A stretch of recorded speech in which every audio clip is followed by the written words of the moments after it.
Hi, everybody. Elise Labott of Cosmopolitics here for this special discussion on Substack Live on President Trump's deployment of military troops to Los Angeles. I know everybody is following the events on the ground very closely, but it takes place in this big context of the actual deployment of troops, whether they should be there, what they will be doing, and how troops feel about it, and just this larger issue of civilian control of the military and the military's relationship to both the government and to the public. And I can't think of anybody better to discuss this with me than my good friend and former colleague at CNN, Barbara Starr. Barbara, welcome. Thank you, Elise. I like to think of us as still colleagues, We're still colleagues, and we're still friends, buddies. friends and sisters and buddies together, and that is forever. um but Barbara covered the Pentagon for, is it Oh, 20 Elise, don't years? make me say 30 years. Okay, decades, a very long time, since we were teenagers. That's right. And but is still in the arena, is a fellow at USC's Annenberg Center, still working on security issues. And we recently saw her on Substack. She came with a bang, kind of really setting the tone for how we should be talking about these issues, not just in LA, but with obviously the controversial appointment of Pete Hegseth, and the way he's really changing the Pentagon and the military. So, Barbara, I'm thrilled to have you. It's great to be here, Elise. There's so much to talk about. There's so much to talk about. Let's just talk about some of the news of what's going on. And then I want to kind of branch out and talk about some of these larger military issues. We saw President Trump at Fort Bragg making a very interesting speech to the troops there. And then there was also some controversial booing when he mentioned whether it was President Biden or Democrats. And I was just wondering how you felt about both what the president said, but also how the audience reacted. Because, in the military community of former military people that I've seen online, and some of the people I know, they thought it was quite unprofessional on both sides. I think that's right. Uh, I have said I think the events at Fort Bragg actually are a national security crisis, and somebody, hopefully the four-star ranks, needs to speak out or, at minimum, perhaps most importantly, speak to the troops and tell them this is not how it's done. In the United States, we know this. The U.S. military is apolitical, in uniform. Out of uniform, you can go vote. You vote for whoever you want to. No one's going to stop you. You have your political beliefs. But once you put that uniform on, you are apolitical and you work on behalf of the American people and the Constitution, not on behalf of a partisan president. And they're all partisan. They're all political by definition. They are not who you swear to defend. You defend the United States of America. And so what happened yesterday when you saw all of this cheering by the troops and booing by the troops, booing at the what Trump called the fake news reporters who were there, booing at former President Biden, booing at anything Trump wanted to criticize. That is not what should be happening. And the president shouldn't be doing it. But even if he does it, the troops should not be doing it. That is not their job. That is Right. not what they are supposed to be doing. And somebody needs to speak up about that within the ranks. Is this a failure of leadership at Bragg? Is this a PR? Is it like, where is the I think breakdown? Well, Donald Trump thinks it's his military. The Army Secretary referred to it as the president, his army. It is Wow. not his army, it's America's army. That's how this country works and should work. The U.S. Army does not exist at the pleasure of an elected official, a politician. So I think it's a failure of President Trump to uh, to work within the accepted rules and regulations and to have some dignity about the whole thing. It's a failure of the troops, but it's also a failure of their commanders. And we can acknowledge the commanders are in a tough spot. They Yeah. know it's wrong. But if they speak out, they get fired. Nobody wants to get fired. If they speak out and get fired and go away, it's just the case that someone else, is appointed, comes in and it'll be someone who embraces President Trump's Right. views. You'd like to think that behind the scenes, the senior leadership today, the day after Fort Bragg, is looking at what they can do to communicate with the troops and try and make sure this doesn't happen again. Yeah. I mean, all of this is obviously in a context of, not just what's going in LA, but Trump does think it's the military to use at his disposal. So, you've covered military affairs for decades. How we've looked at the historical parallels of, the Rodney King affair, or, when Lyndon Johnson deployed for mail carrying. How unprecedented is what we're seeing right now over the state objections, and what should Americans understand about this moment? I think that you really have to start by understanding what Los Angeles is all about, at least in this case. And I'm a native of Los Angeles. I Right. grew up there. My dad worked in the garment district downtown. I know all those freeways. I know the exit on the freeway they were talking about yesterday. And when people say this is a relatively small part of downtown, it really is. Los Angeles is huge and spread out. This is a small part, and not at all to be flip about it. But they talk about life goes on. People I was talking to in Los Angeles said, "Yeah, that it's absolutely terrible, and we're watching it on TV and all of that. But that's downtown LA. In the meantime, traffic is terrible on the freeway today." And if you live in Los Angeles, that's an indicator that life is going on, but not to minimize. Los Angeles has a remarkable immigrant history for many, many decades, a rich Hispanic Asian culture that contributes to the vibrancy of the city. And many of these people are hardworking, sending their kids to school, trying to do the best they can to provide for their families, not violent gang criminals. So I think right now, you have to keep thinking about the fact, yes, illegal immigration certainly must be dealt with.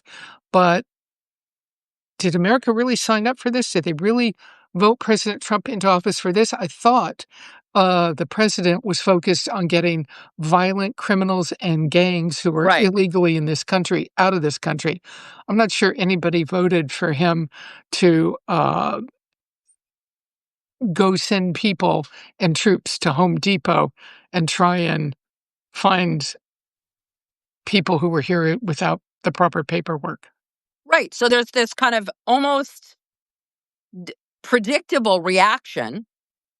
Yeah, and the And problem the yeah, is let's just, I mean, I'm tired of people like trying to like parse out everything. Let's just stipulate, yes, people that get violent, people that loot, people that burn cars, whatever, they should be held throw 'em in jail, responsible. I don't think Gavin Newsom said anything different. He said exactly the same prosecute them. thing. So prosecute them. But, this kind of, do you feel as if what President Trump is doing in terms of, what it would take to kind of, deploy the National Guard, deploy Marines? Do you see what was happening when the protests turned rowdy? And indeed, there were some agitators and violence. Did it require the kind of military assistance that he's saying, there's an insurrection. It's Yeah. insane. I I need to mean, deploy the military. the governor, state officials, local law enforcement, the mayor of Los Angeles all indicated that they felt they had sufficient manpower and civilian law enforcement capability to deal with it. And now, we're seeing today these news reports that they may move into other cities across the country. Oddly enough, all cities that you and I and everyone else could label as blue Blue cities. cities. How interesting is that? I think you have to be careful because I think that hopefully there are no tragedies out there about to happen. Right. But you and I both know in these types of contingency situations, things can go very badly wrong in a heartbeat. And that's going to be very tough. And Los Angeles already coping with the possibility of the fire season upon it, the That's a good point. South coping with approaching hurricanes, floods. These are the things that the National Guard exists for in this country to help U.S. citizens who are in trouble. And you can't shortchange that. That still has to get done. Yeah, I wanted to ask you that. Look, it's expensive, but beyond cost, and I think it's like what, 134 million for 60 days. What does using active duty National Guard and even Marines for domestic law enforcement do to, military readiness and troop morale? Well, there's nothing that right now. The Marines out in California, Just what a sleeping surprise! on each other, right? They're still undergoing training for this law enforcement. Which they're not trained to do. They're not trained to do it. I'm not sure anybody joins the Marine Corps to stand outside a federal building for 15 hours a day. They will, of course, do it. They will follow orders. I think there's no doubt about that. But these are Marines that need to be trained, ready, equipped, ready to go if there's a contingency somewhere in the world. Is it going to stop the American military from answering the call if it comes? No. But it sets an example of using active duty military when the local and state officials say, no, we don't need them. And that's the difference. And that's, I think, what people should understand when folks throw around the term you're militarizing this. You're militarizing it because nobody's asked for the military to step in. And again, this is a 1 square mile of downtown LA at the moment. You want to be politically incendiary, it can politically grow worse. But why does he want to do it? Right. Well, why do you think he wants to do it? Well, I have theories, but why? You usually find reasonable, sensible officials when they have contingencies. A police chief, let's just talk about any police chief in America. He's got a problem in his town. He has demonstrators. He's got maybe buildings set on fire. The things that you would see, sadly, in so many situations of civil unrest. You find the police chief comes out and says, here are the steps we're taking towards de-escalating the situation. De-escalate. De-escalation. Who is talking de-escalation?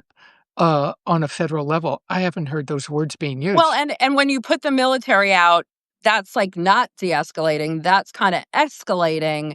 And the Marine commandant testified that he can't guarantee that the president won't order Marines to do more than protect federal assets. So, like, what is your assessment of whether field commanders might refuse lawful orders, whether they'll do lawful orders, and what are the specific tactical dangers that you're most worried about right here? Well, I think they will. I don't think. I know. The troops, the commanders will follow lawful orders. Despite what you see about some young troop saying, oh, that's unlawful, I'm not going to do it. You normally don't see that. That's the job of more senior officials to make the evaluation about whether an order is lawful. And what should be happening is legal counsel at the White House, legal counsel at the Pentagon should be advising how these orders are fashioned and how they stay within the bounds of being legal military orders. The second step of what should happen, by the way, we don't know if that's actually happening, but it should be. The second step of what should be happening is the very top commanders, and let's start with the chairman of the Joint Chiefs of Staff, General Dan Kane.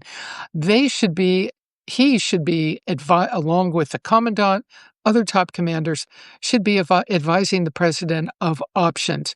You have this problem, you see. Here are your potential options for dealing with it. Here's the positive, the negative. Here's what could happen. This is our evaluation and assessment of your best way forward. I don't know that we're seeing any of that being presented to the president. I don't know that he's even asked for it. Yeah. And you've mentioned the silence from top military commanders. You're concerned by that. Kane hasn't spoken publicly about this deployment. What does that tell you about the current state of military leadership? I'm not sure. He's a very quiet person, by all accounts, very respectable. We genuinely, at this point, don't know if he has spoken to the president behind the scenes. Uh, any chairman will never publicly say what their conversations with the president of the United States are, and that's okay. But there would be ways for the Pentagon, if they wanted to signal that there had been conversations with the president.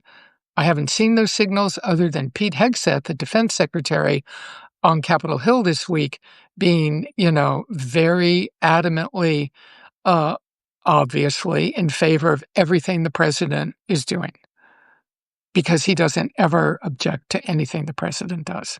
Right, and then you have to take that into context of what Hegseth has said in the past about kind of war fighting, and we need this like more kind of lethality in our ranks. And like when you take that into a domestic context, you've got to be as someone who watches this a little concerned about that.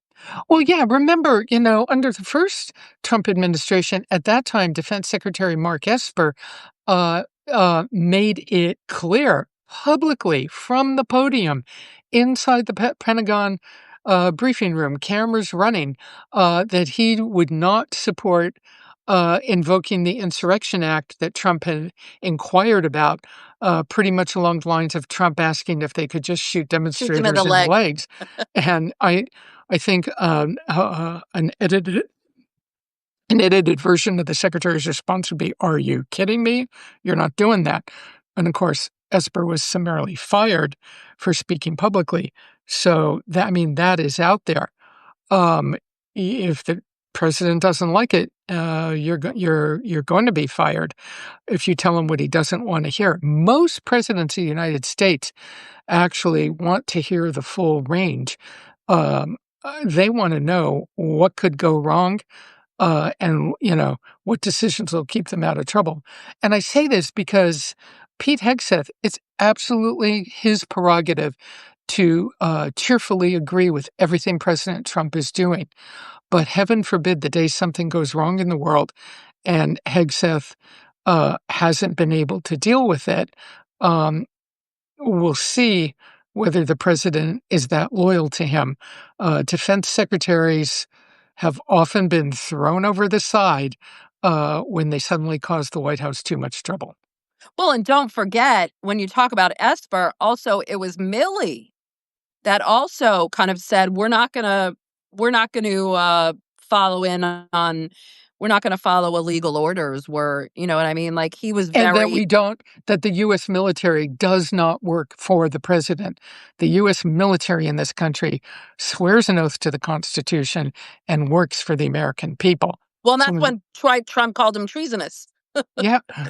And when the Army secretary said, I think it was yesterday on Capitol Hill, or maybe today in a news interview, I'm not sure. I just saw the clip. It's his army referring to Trump. It's Trump's army. No, it is not. It's America's army. Yeah, I mean, you mentioned the possibility of forces going house to house in American neighborhoods, and you have this memo that Trump put out deploying the National Guard, authorizing deployment wherever protests are likely to occur. And then you heard what he said about sending the army to go after the anarchists, to go after the enemy. I mean, how likely do you think that scenario is? And Well, how likely are the rank and file going to follow those orders? the way he gets around this, should he wish to, is the troops' mission, their job, will be to protect federal civilian forces, ICE, and immigration officials, and um, federal facilities from protesters. That is what they can legally do pretty much at this point. So, if ICE comes down your street in their big, black vans, are the Marines following behind in order to protect them? I think it's been said that the Marines are not expected to carry live ammunition at this point. They will have other ways to deal with it, just like the police are. Tear gas, batons, Rubber um, bullets. rubber bullets, which can cause plenty of damage, but less than lethal weapons.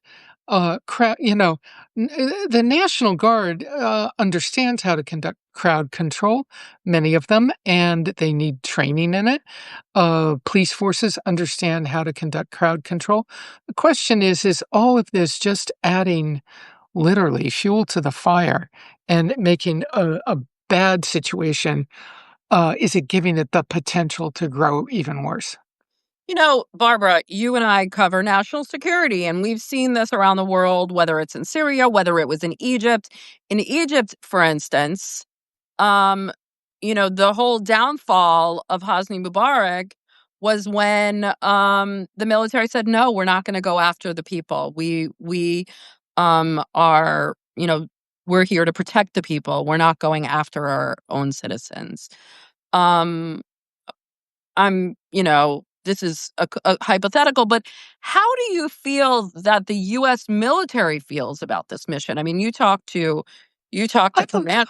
I don't think we're even remotely at the point of the US military going after Americans. I think the risk is they find themselves in a situation where they may not have a clear idea of what's going on around them.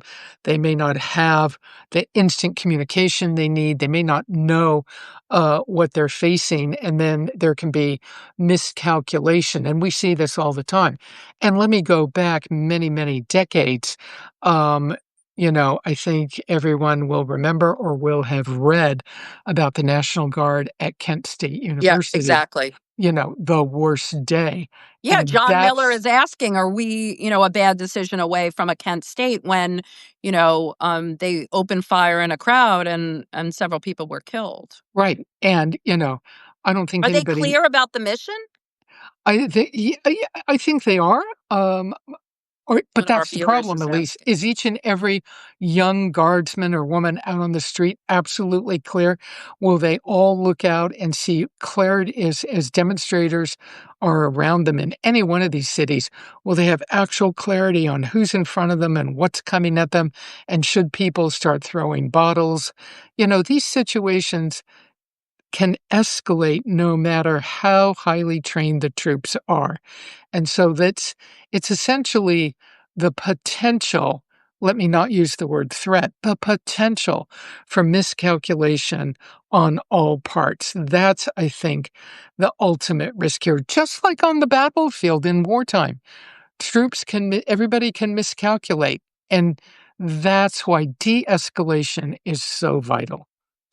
Yeah, and I mean, I would think they're not happy about it, and but at the same time, when I saw what happened at Fort Bragg, and I know that President Trump is very popular in a lot of the rank and file in the military. And how does a soldier who is very pro-Trump, who also has his orders from a president, and might see these people as agitators, what's the mindset of young, and these guys are young, and men and women, they're young. I mean, that's a powder keg in my opinion. Well, that's the problem. I mean, that's why troops are supposed to completely stay out of politics. You're supposed to be very highly trained, very highly disciplined. And uh, I think that the secretary might want to think about whether the troops are as highly disciplined as he knows. He's a veteran of the battlefield. He knows this stuff. He knows how it's supposed to work. Right now he's in a political job, but as a veteran, he knows all of this. This is not a big mystery to him. So, perhaps spending a little time making sure the troops are as trained, as disciplined as they must be. That might be something useful for him to do. Yeah, we have a couple minutes left. I just want to kind of talk about Hegseth and the culture and just the idea that even the way he's going after, telling when he was at Fort Bragg saying we're not that interested in your woke garbage or, the idea of booing the media. I just feel as if more and more this administration, more than previous administrations, even in wartime when it was Iraq or Afghanistan, politicizing the military in a greater way than really you and I have seen in our lifetime. I think that's right. Um, and Hegseth, it is just a fact. He continues to offer message points. He has his message points: lethality, uh, What's like anti-diversity, anti-woke, all of that. And it works for him right now. I come back to the proposition, as you and I both know, hopefully not, but someday we all wake up and there's bad news in the world. This Secretary of Defense needs to demonstrate literally an instantaneous capability to deal with it, to offer the president options, military options if needed, to get the best intelligence in front of himself, to be on the spot with everything that needs to be done. And we'll have to see. Hopefully, we don't find out anytime soon, because it would be a bad day, because that means there's bad news somewhere out there. Um, but hopefully, he will know how to do that. We'll have Yeah, and to I mean see. spending so much time on these kind of, these woke or whatever, like this Yeah, I PR mean, he went issues on and Capitol not Hill this week. not personal. Yeah, sorry, go He ahead. was supposed to present a budget, and guess Right. what? It wasn't done. I wonder why.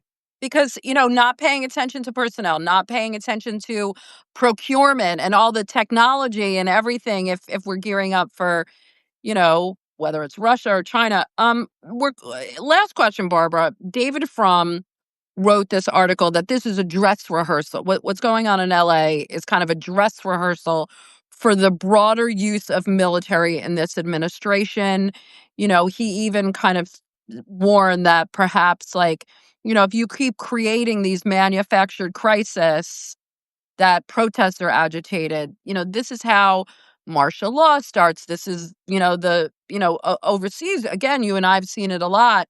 But he's written, and David Frum worked for President Bush, so he's no raging liberal. That this could be kind of he's looking towards the elections, and he's just worried that the use of the military by this administration is something that we haven't seen the end. This is just the beginning. What do you think of that I proposition? think people should be concerned about that. The question will be, will any Republicans step up and speak out against this? Will they be and of course, the only thing that will motivate most people is their own political future. So if the Republicans see their 2026 congressional seats at risk, perhaps that will make them speak up. But what a shame that they're not speaking up ahead of time. What a shame they're not speaking up, and what a shame the rest of the cabinet isn't speaking up. This was such a great conversation. There's Thank so you, much Lisa. more to discuss. We have to make it a regular thing, for sure. Barbara, thanks so much for joining us. Everybody follow Barbara Starr Reports. Her analysis is sober, it's balanced, it's fair, and it just cuts really down to the bone of what you need to hear. So please follow Barbara Starr Reports. And Barbara, look forward to having you again soon. Terrific, Elise. Thank you so much. Thanks. Thanks, Bye. everybody. Until next time. Bye bye.